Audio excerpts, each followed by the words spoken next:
Baik, Assalamualaikum warahmatullahi wabarakatuh. Pada kesempatan kali ini, saya akan mempresentasikan hasil kerja tugas proyek kami dari mata kuliah Sistem Informasi Geografis yang berjudul Aplikasi Pemetaan Wisata yang berada di Kecamatan Girimulyo, Kabupaten Kulon Progo. Sebelumnya, anggota kelompok kami terdiri dari Sandy Apriyatna, Jagung Pangestu Aji, dan Arvin Desantia Renandra Ramadan.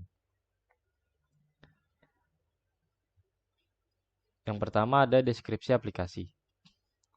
Aplikasi ini adalah aplikasi yang berbasis web untuk memberikan informasi tentang wisata-wisata apa saja yang ada di Kecamatan Girimulyo, Kabupaten Kulon Progo.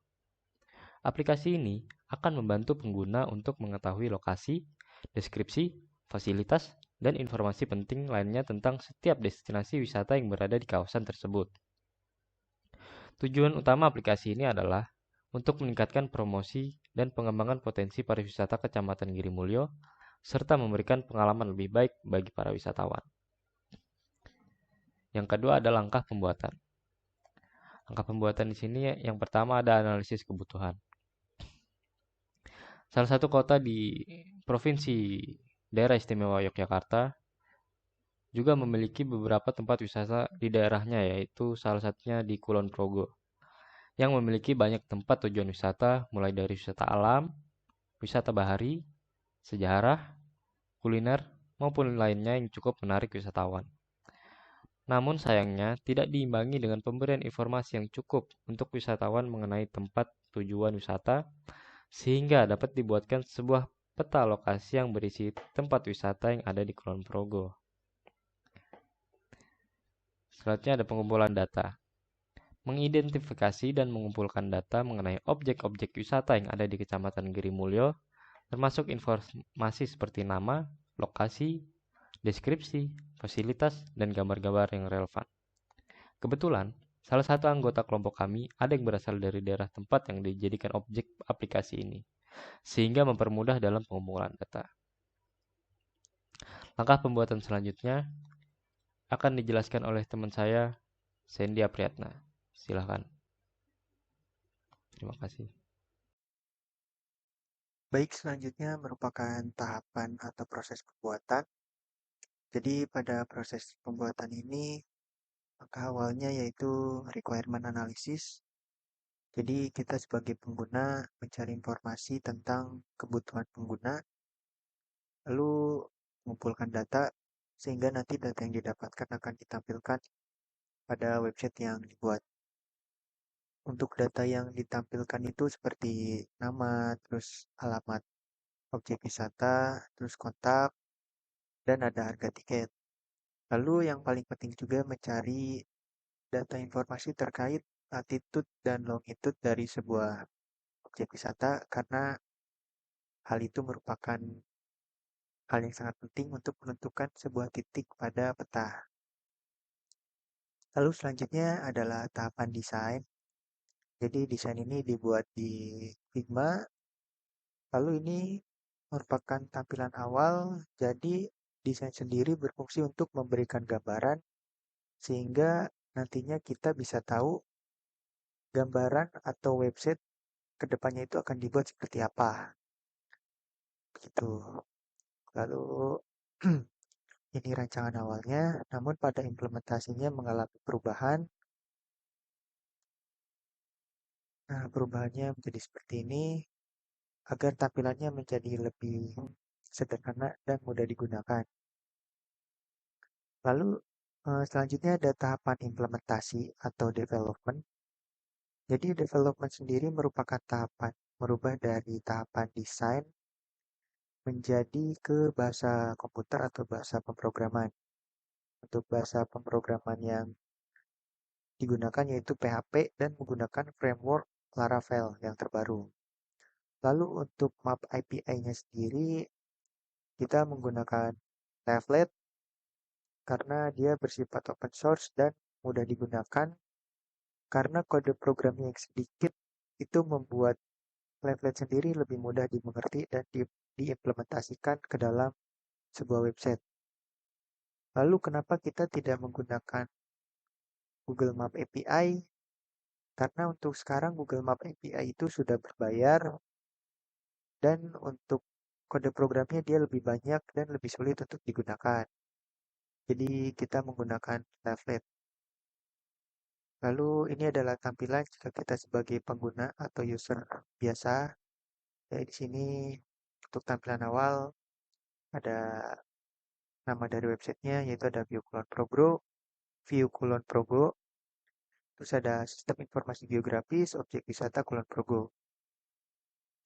Lalu selanjutnya di sini ada peta atau map yang menampilkan titik dari objek wisata yang ditambahkan ke dalam website ini.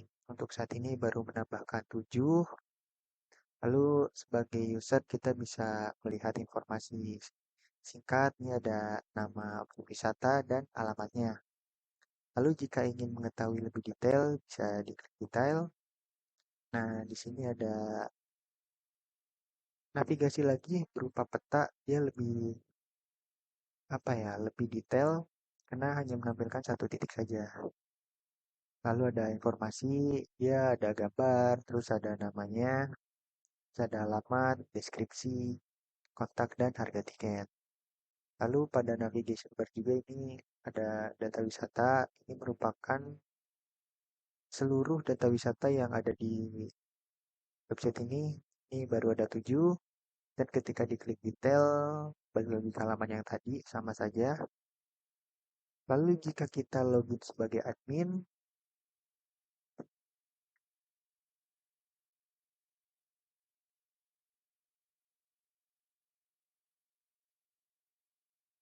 nah untuk admin sendiri ini, dia bisa menambahkan data, merubah, dan menghapus datanya. Nah, jadi jika tadi sebagai pengguna hanya bisa melihat informasi, lalu jika kita sebagai admin, kita bisa melihat dashboard. Nah, misal ini adminnya saya sendiri, Sandy Apriyatna. Terus untuk tampilan awal dashboard ini menampilkan ada total adminnya 1, terus total postnya atau total ini tabelnya ada 7, terus di bawahnya ini ada informasi atau tabel berupa data objek wisata yang sudah ditambahkan. Lalu di sini ada create new post. Create new post sendiri ini merupakan halaman untuk menambahkan data wisata. Nah, untuk menambahkannya, pertama buka Google Map dulu untuk mendapatkan latitude dan longitude-nya. Misal, nah ini desa wisata kerajinan bambu. Tinggal paste, untuk alamatnya copy paste, deskripsinya kosongkan, untuk kontak personnya copy paste juga, misal tiket price-nya 5.000. Nah, ini yang paling penting karena jika kita tidak menginput latitude dan longitude, titiknya tidak akan muncul. Nah, untuk mengetahuinya bisa klik kanan dan ini langsung diklik saja. Nah, biasanya untuk latitude dia yang sebelah kiri dan longitude itu yang sebelah kanan. Nah, untuk fotonya bebas misal yang ini. Nah, ketika di-submit datanya akan bertambah. Dia ada di paling atas. Nah, terus untuk total cost-nya akan bertambah dari 7 menjadi 8. Nah, ketika sudah ditambahkan dan berhasil masuk ke dashboard, dia akan tampil di peta pada halaman awal. Nah, yang ini. Desa wisata kerajinan bambu. Lalu sebagai admin juga, kita bisa merubah datanya.